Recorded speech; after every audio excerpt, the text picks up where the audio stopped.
जय हिंद मित्रों, मैं डॉक्टर आशुतोष त्रिपाठी अपने YouTube चैनल टुडे ज्योग्राफी में आपका स्वागत करता हूं। आज मैं ज्योग्राफी भूगोल के बहुविकल्पी प्रश्नों की टेस्ट सीरीज 3 लेकर के आया हूं। यह भी भारत से ही संबंधित है और इसमें भी 25 प्रश्न ही पूछे गए हैं जिनको बहुत विस्तार के साथ हल किया गया है। आपको इन प्रश्नों को करने में बहुत मजा आएगा और मुझे विश्वास है कि इन प्रश्नों के पश्चात आपकी जानकारियों में विस्तार ही होगा, आपका ज्ञान ही बढ़ेगा। वीडियो देखने से पहले आपसे आग्रह है कि वीडियो को लाइक करें, शेयर करें, सब्सक्राइब कीजिए। आइए हल करते हैं टेस्ट सीरीज।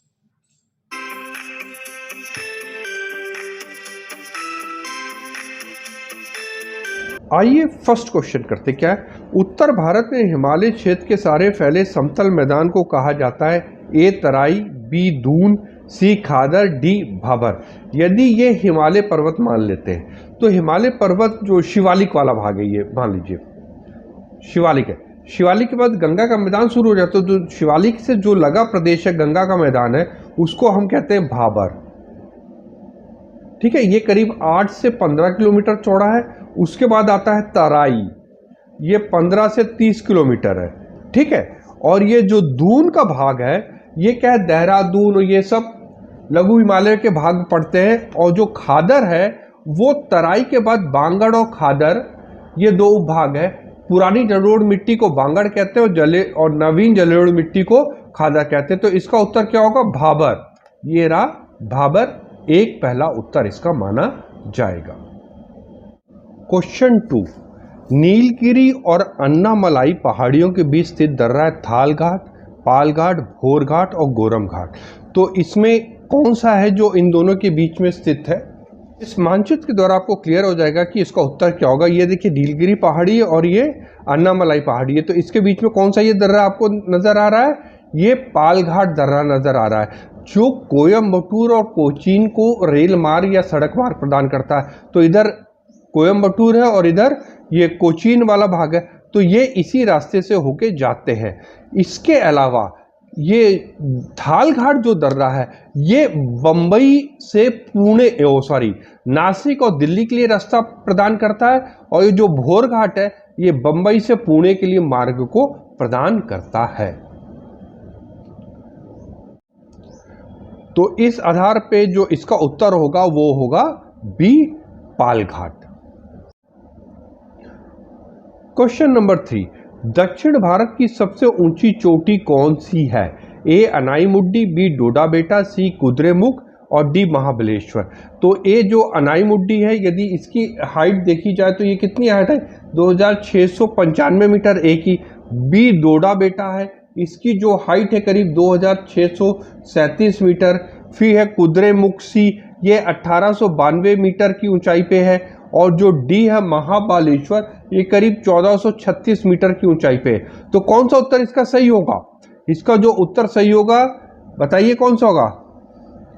ए अनाईमुड्डी 2695 मीटर में। इसका मतलब ए इसका उत्तर सही है। यदि इन चारों को क्रम से लगाने को आ जाएगा तो सबसे पहले अनाईमुड्डी आएगी, फिर आएगी आपकी डोडा बेटा, फिर कुद्रेमुख आएगी और फिर महाबलेश्वर आएगी, यदि ये ऊंचाई के आधार पे इनको लगाने को आता है तो। फोर्थ क्वेश्चन, छोटा नागपुर पठार की सबसे ऊंची चोटी कौन से? ए धूपगढ़, बी पंचमढ़ी, सी पारसनाथ, डी अमरकंटक। तो सबसे पहले तो इसमें आपको ये देखना है कि कौन सी चोटी वास्तव में छोटा नागपुर पे है। धूपगढ़ कहाँ पे है? यदि ए ले लिया, धूपगढ़ तो महादेव में है, तो ये तो करीब 1350 मीटर पे है, लेकिन ये तो महादेव पे है, तो ये उत्तर गलत हो गया। पंचमढ़ी क्या है? ये भी महादेव पे है, यदि इसकी भी हाइट ले ली जाए तो यह है करीब 1117 मीटर। सी पारसनाथ है, ये कहाँ पे है? ये है छोटा नागपुर पे, और इसकी जो कुल हाइट है वो 1366 मीटर है। और डी अमरकंटक किसमें है? मैकाल में है, और इसकी जो हाइट है वो करीब है 1036 मीटर। तो यदि सिर्फ पहाड़ियों के संदर्भ में देखा जाए तो ये भी छोटा नागपुर में नहीं है, पंचमढ़ी भी छोटा नागपुर में नहीं है, अमरकंटक भी छोटा नागपुर में, सिर्फ पारसनाथ है जो छोटा नागपुर में है, जिसकी हाइट करीब 1366 मीटर है। हाँ, यदि यही प्रश्न दूसरे रूप से आ जाता कि निम्नलिखित पहाड़ियों में सबसे अधिक ऊंची चोटी कौन सी है, तब इसका उत्तर भी तब इसका उत्तर पारसनाथ तब भी बनता। हाँ, तब ये ऑप्शन नहीं आता कि कौन पहाड़ी किस पर्वतमाला या श्रेणी में स्थित है। 5वां क्वेश्चन, निम्नलिखित में कौन सी पहाड़ियां पश्चिमी घाट से संबंधित नहीं है? इसको याद रखिएगा। ए नीलगिरी, बी अन्नामलाई, सी पालकोंडा पहाड़ी और डी काडबम पहाड़ी। इन चारों में कौन सी है जो पश्चिमी घाट पे नहीं है? आइए इस प्रश्न को हम इस मानचित्र के माध्यम से हल करते हैं। और प्रश्न क्या था, पश्चिमी घाट से संबंधित कौन सी पहाड़ी नहीं? पहला था नीलगिरी, तो ये आप देख रहे हैं पश्चिमी घाट दिख रहा है आपको, ये लिखा है पश्चिमी घाट, तो नीलगिरी तो पहाड़ी यहाँ पे आपको दिख रही है। दूसरा अन्नामलाई, अन्नामलाई भी आपको दिख रही है। और काडबम, ये काडबम पहाड़ी, ये इलायची का पहाड़ भी, तो ये पश्चिमी घाट का भाग है। और एक था पालकोंडा, पालकोंडा एक्चुअली नल्लामलाई और जावेदी हिल्स के बीच का ये जो भाग है ये पालकोंडा है। तो ये कौन सा घाट है? ये पूर्वी घाट है। तो अब आपको क्लियर हो गया कि कौन सी पहाड़ी पश्चिमी घाट पे नहीं है। इसका उत्तर होगा सी, पालकोंडा पश्चिमी घाट पे नहीं है, ये पूर्वी घाट में स्थित है। 6वां क्वेश्चन, निम्नलिखित में कौन सा उत्तर से दक्षिणी की ओर का सही क्रम है? विंध्याचल, सतपुड़ा, नर्मदा, ताप्ती, विंध्याचल, नर्मदा, सतपुड़ा, ताप्ती, नर्मदा, विंध्याचल, ताप्ती, सतपुड़ा, विंध्याचल, ताप्ती, नर्मदा, सतपुड़ा। इन चारों में कौन सा ऑप्शन है जो उत्तर से दक्षिण सही क्रम को दिखा रहा है? इस मानचित्र से देखेंगे तो आपको बिल्कुल उत्तर क्लियर सही हो जाएगा। सबसे पहले क्या है, विंध्याचल है, फिर ये नर्मदा नदी है, फिर सतपुड़ा है और फिर ये ताप्ती है। तो विंध्याचल, फिर नर्मदा, फिर सतपुड़ा, फिर ताप्ती। पर्वत नदी इस क्रम में आप याद रखेंगे तो इसको आसानी से हल कर लेंगे। तो अब इस पे क्या होगा, इस पे यहाँ पे हम बना लेते हैं। सबसे पहले विंध्याचल है, पर्वत था, फिर नर्मदा नदी थी, एन था, फिर सतपुड़ा था, एस था, और फिर उसके बाद ताप्ती, टी था। तो कौन सा ऑप्शन इसमें बता रहा है? विंध्याचल, नर्मदा, सतपुड़ा, ताप्ती, मतलब बी ऑप्शन बिल्कुल सही है। 7वां क्वेश्चन, निम्नलिखित दर्रा को उत्तर से दक्षिण सही क्रम में लगाएं। थालघाट दर्रा, पालघाट दर्रा, भोरघाट दर्रा और सेनकोटा दर्रा। इन चारों को उत्तर से दक्षिण का सही क्रम आपको लगाना है। ऑप्शन में क्या था, थालघाट, पालघाट, भोरघाट और सेनकोट। तो देखिए थालघाट, फिर नंबर 1 पे, फिर भोरघाट, फिर पालघाट, जो सेनकोट है, मदुरई से जो ये जो रास्ता है ये तिरुवनंतपुरम को, तो तिरुवनंतपुरम यहाँ पे, तो मदुरई से तो ये सिनकोट यहाँ पे आएगा। तो ऑप्शन बड़ा क्लियर हो गया कि थालघाट फर्स्ट है, भोरघाट सेकंड है, पालघाट थर्ड है और सिनकोट चौथे नंबर पे है। ऑप्शन क्या होगा, थालघाट फर्स्ट पे था, भोरघाट सेकंड पे था, पालघाट थर्ड पे था और सिनकोट फोर्थ पे, सिनकोट। तो ये क्या हो गया, 1 3 2 4। तो 1 3 2 4 ऑप्शन ये है। इसको ऐसे भी याद कर रखते हैं कि एक बहुत पुरानी बीमारी थी, जब अब इसका इलाज हो गया, जैसे tuberculosis, TB patient, TB patient. तो इसको यदि क्रम से याद कर लेंगे तो बहुत आसानी से आपको याद हो जाएगा। टीबी पेशेंट मतलब Thalghat first, Bhorghat second, Palghat third और सिनकोट चौथे नंबर पे। इसको फिर से रिवाइज कर लेते हैं। थालघाट किसको रास्ता प्रदान करता था? मुंबई से नासिक के बीच में।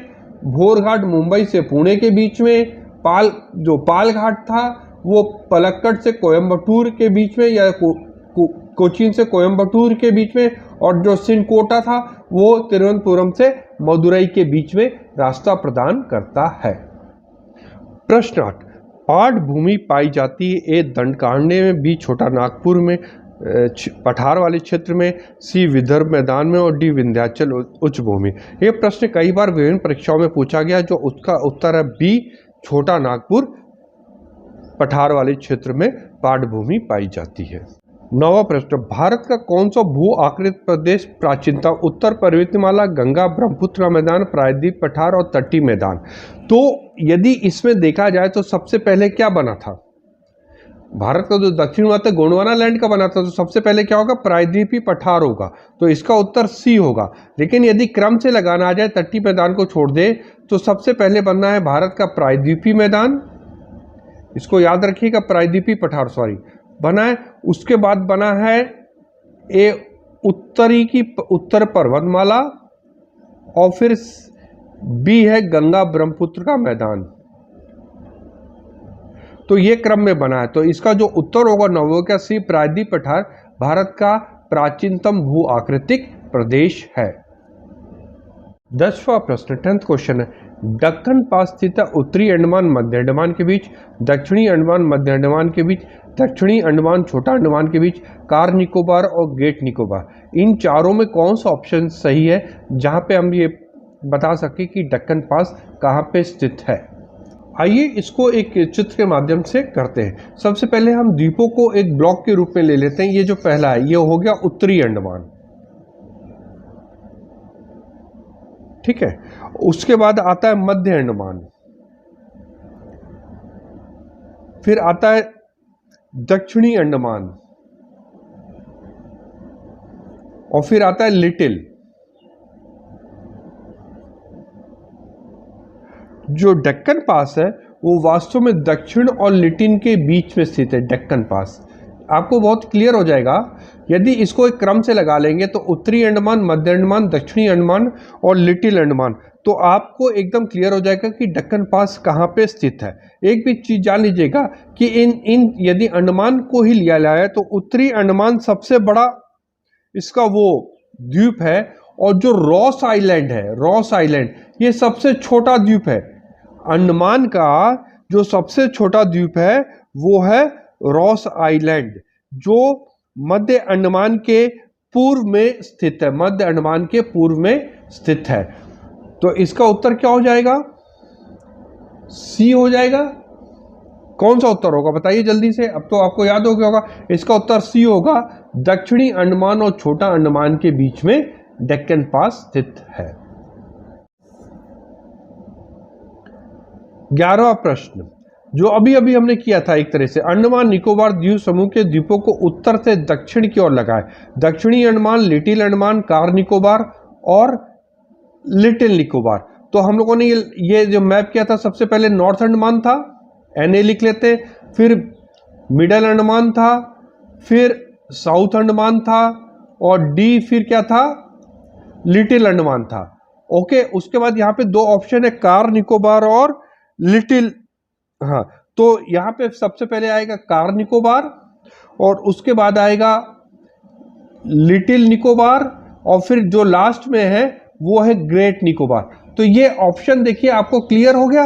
अब इस पे सही लगाया जाए उत्तर, तो सबसे पहले क्या है, दक्षिणी अंडमान क्या है, साउथ अंडमान, लिटिल अंडमान। तो साउथ अंडमान नंबर 1 पे है, फिर लिटिल अंडमान नंबर 2 पे है, फिर कार निकोबार, ये रहा आपका कार निकोबार, ये सी पे 3 नंबर पे है, और उसके बाद है लिटिल निकोबार, ये 4 नंबर पे। तो ऑप्शन क्या हो गया, 1 2 3 4। तो इसका उत्तर कौन सा आ जाएगा, ए वाला उत्तर बिल्कुल क्लियर हो जाएगा कि उत्तर से दक्षिण की दक्षिणी अंडमान, फिर लिटिल अंडमान, फिर कार निकोबार, फिर लिटिल निकोबार है। ये आपको बिल्कुल इससे क्लियर हो जाएगा। 12वां प्रश्न, अंडमान निकोबार द्वीप समूह के बारे में कौन सा कथन सत्य है। बिल्कुल राइट है। अंडमान निकोबार की राजधानी पोर्ट ब्लेयर दक्षिणी अंडमान द्वीप पर स्थित है। दूसरा, अंडमान निकोबार द्वीप समूह की सर्वोच्च चोटी सैडल पीक उत्तरी अंडमान में है। तो आपको बताना है कि इन दोनों में उत्तर कौन सा सही है। जल्दी से बताइए आप लोग, देख के उत्तर ढूंढ पाए आप लोग। देखिए दोनों ही ऑप्शन बिल्कुल सही है। अंडमान निकोबार की राजधानी जो पोर्ट ब्लेयर है वो साउथ अंडमान में ही स्थित है, और अंडमान निकोबार की जो सर्वोच्च चोटी है सैडल पीक वो उत्तरी अंडमान में ही है। तो इसके आधार पे कौन सा ऑप्शन सही हो जाएगा, सी ऑप्शन बिल्कुल सही होगा। 1 और 2 दोनों कथन बिल्कुल सत्य हैं। 13वां क्वेश्चन 13, लक्षद्वीप के संदर्भ में कौन सा कथन सत्य है। लक्षद्वीप प्रवाल भित्तियों द्वारा निर्मित एक द्वीप समूह है। मिनिकॉय इसका सबसे छोटा द्वीप है। ये देखिए प्रश्न बहुत बार आया है लक्षद्वीप के संदर्भ में कि कौन प्रवाल भित्तियों द्वारा निर्मित है और कौन डूबे हुए पर्वतों के उभरे हुए भाग है। तो याद रखिएगा कि जो अंडमान निकोबार द्वीप है वो डूबे हुए पर्वतों के ऊपरी भाग है जो समुद्र पे ऊपरी सतह पे दिखाई दे रहे हैं। और जो लक्षद्वीप है वो प्रवाल भित्तियों से निर्मित है। प्रवाल भित्ति क्या होते हैं? एक छोटे छोटे शेल्स होते हैं, शीप होते हैं जो एक दूसरे के ऊपर मर जाते हैं, उसके बाद ये जमा हो जाते हैं लाखों की संख्या में, फिर बाद में चट्टान का रूप ले लेते हैं, उनको प्रवाल भित्ति कहते हैं। मिनिकॉय इसका सबसे छोटा द्वीप है? नहीं, मिनिकॉय इसका सबसे बड़ा द्वीप है। और हम लोग जानते हैं कि मिनिकॉय जो लक्षद्वीप से है वो 9 डिग्री चैनल के द्वारा अलग होता है, ये भी याद रखिएगा। तो इसमें कौन सा कथन सही है? इसमें केवल 13th का ए वाला कथन बिल्कुल सही है कि लक्षद्वीप प्रवाल भित्तियों द्वारा निर्मित एक द्वीप है। 14 क्वेश्चन, निम्नलिखित में कौन सुमलित है? दोआब। दोआब मतलब दो नदियों के बीच के भाव को दोआब कहते हैं। और ये नदी, तो कौन से दोआब किस नदी के बीच में ये सुमलित है कि नहीं? बिस्त दोआब व्यास और सतलुज के बीच में, बारी दोआब व्यास और रावी के बीच में, रचना दोआब रावी और चेनाब के बीच में, और चच दोआब चेनाब और झेलम के बीच में। तो ये आपको बताना है कि इसमें कौन सा उत्तर सही है। मैं इसको एक ट्रिकी उत्तर बता दे रहा हूँ, उसके अनुसार ये बहुत आसानी से याद हो जाएगा। देखिए, बिस्त बा है तो वा व्यास इंग्लिश का बी हो जाता है, सा से सतलुज है तो इसका मतलब ये ऑप्शन बिल्कुल सही है। बारी व्यास बा से, फिर री रावी लिया गया रा का रा, तो ये भी ऑप्शन सही है। रा से रावी और चा से चेनाब, ये भी ऑप्शन बिल्कुल सही है।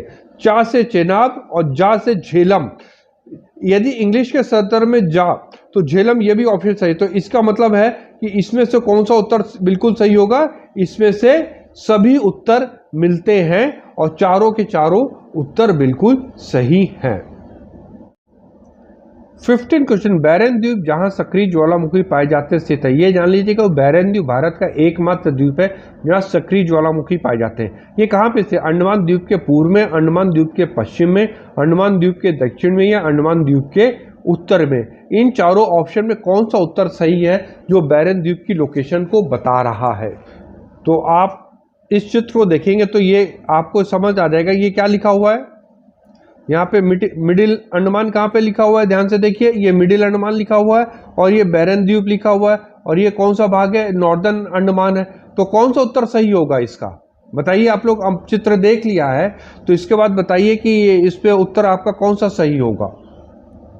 कौन सा उत्तर सही होगा आपका? ये कि ये अंडमान द्वीप पूरा, तो इसके कहाँ पे? बैरन द्वीप पूर्व में है, तो ये हो गया उत्तर अंडमान के पूर्व में स्थित है। लेकिन यदि आप ध्यान से देखिएगा तो ये उत्तरी अंडमान का जो पूरा भाग देख रहे हैं इसके उत्तर में, तो यदि बहुत स्पेसिफिक पूछ लिया जाए कि उत्तरी अंडमान के पूर्व में कि मध्य अंडमान के पूर्व में, तो याद रखिएगा ये उत्तरी अंडमान के पूर्व में है। तो इसका उत्तर क्या आ जाएगा? अंडमान द्वीप के पूर्व में। 16 क्वेश्चन, सतपुड़ा पर्वत श्रेणी की सबसे ऊंची चोटी जो धूपगढ़ है वो कहाँ पे? महादेव पर्वत में, मैकाल पर्वत के उत्तरी भाग में, राजपीपला श्रेणी में, मैकाल पर्वत के दक्षिणी भाग में। तो आपको ये बताना है कि इसका उत्तर कौन सा सही होगा कि जो सतपुड़ा की सबसे ऊंची चोटी धूपगढ़ है वो कहाँ पे स्थित है, किस पर्वतमाला पे है? वो महादेव पे स्थित है, याद रखिएगा।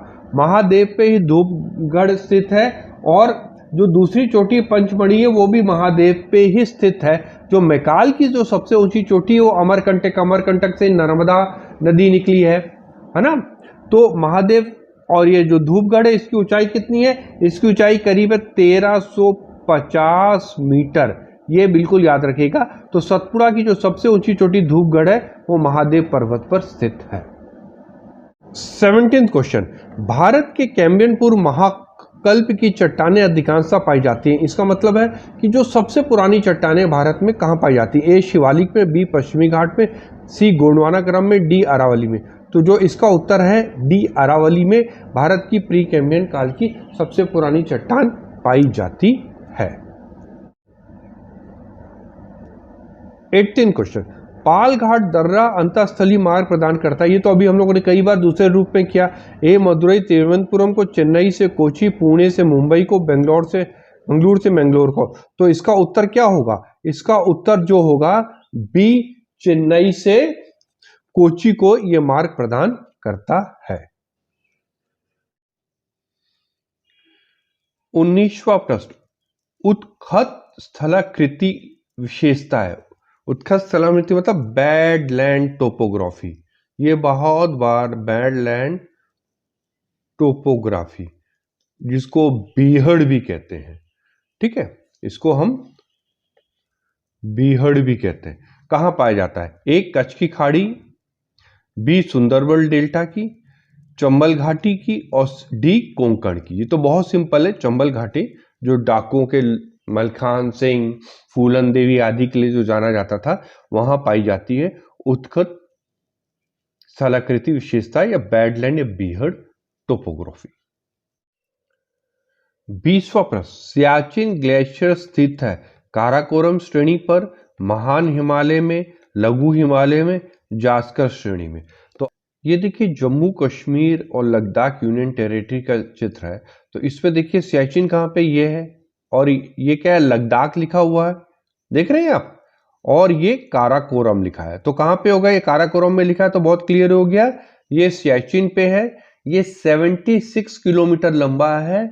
ये अंटार्कटिका के बाद विश्व का सबसे लंबा ग्लेशियर है, और 1984 में भारत सरकार ने या भारतीय सेना ने कहिए इस पे कब्जा कर लिया था 1984 पे, जो पाकिस्तान के अधिपत्य में था। इसके बाद भारत ने अपने अधिपत्य में ले लिया, और ये विश्व का सबसे कठिन और खर्चीला बैटल ग्राउंड है, जहां पर प्रतिदिन भारत को 6 करोड़ रुपए से ज्यादा खर्च करना पड़ता है। आप यहां समझ लीजिए कि यहाँ 1 लीटर मिट्टी तेल की कीमत भी 1 लाख रुपए से ज्यादा है, और यहाँ पे जो सेना हमारी तैनात रहती है उसमें अधिकांश गोलाबारी से न मर के फ्रॉस्ट ब्राइट, फ्रॉस्ट मतलब बर्फ के अटैक से, हिमस्खलन से ज्यादा मरती है। इसके अलावा यहाँ देखिए बाल्टोरो ग्लेशियर है, रेमो ग्लेशियर है, सकमारी ग्लेशियर है, ये बेलिटो ग्लेशियर है, हिस्पार ग्लेशियर है। ये देखिए ये सारे ग्लेशियर आपको याद रखना है कि भारत के जितने भी महत्वपूर्ण ग्लेशियर है वो ज्यादातर काराकोरम के हिस्से में स्थित हैं। तो इसमें उत्तर कौन सा सही होगा? ए, काराकोरम श्रेणी पर।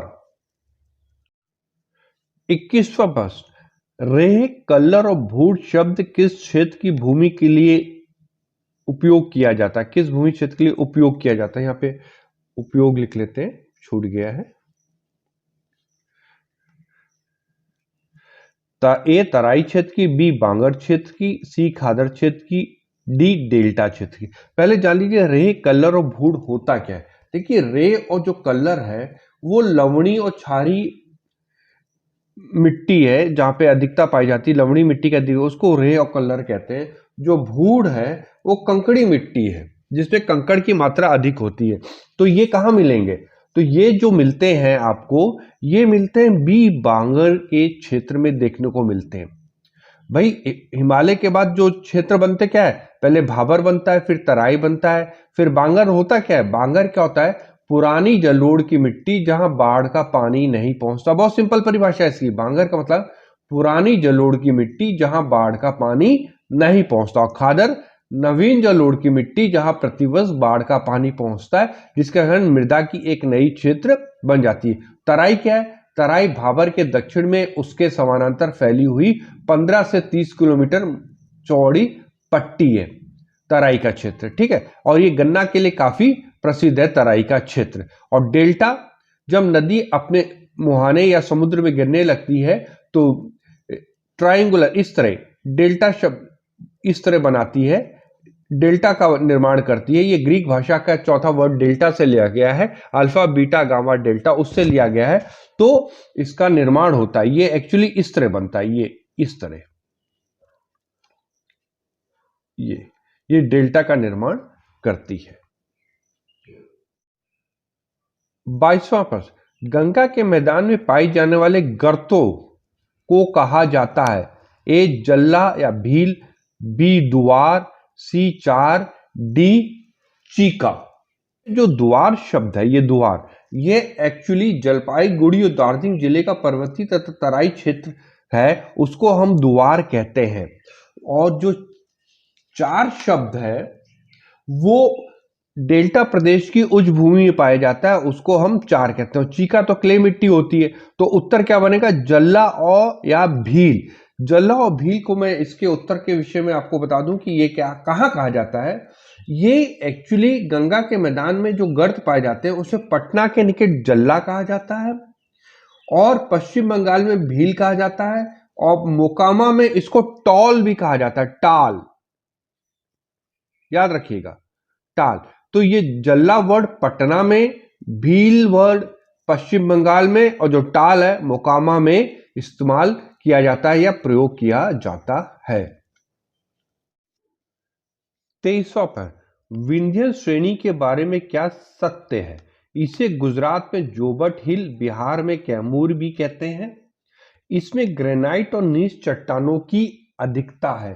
तो कौन सी बात इसको आप ये बिल्कुल सही होगी, हाँ बताइए। जो विंध्याचल श्रेणी है इसका विस्तार गुजरात से लेकर बिहार तक है। तो ये बात है कि इसको गुजरात में जोबट हिल और बिहार में कैमूर हिल कहते हैं, ये बात बिल्कुल सही है।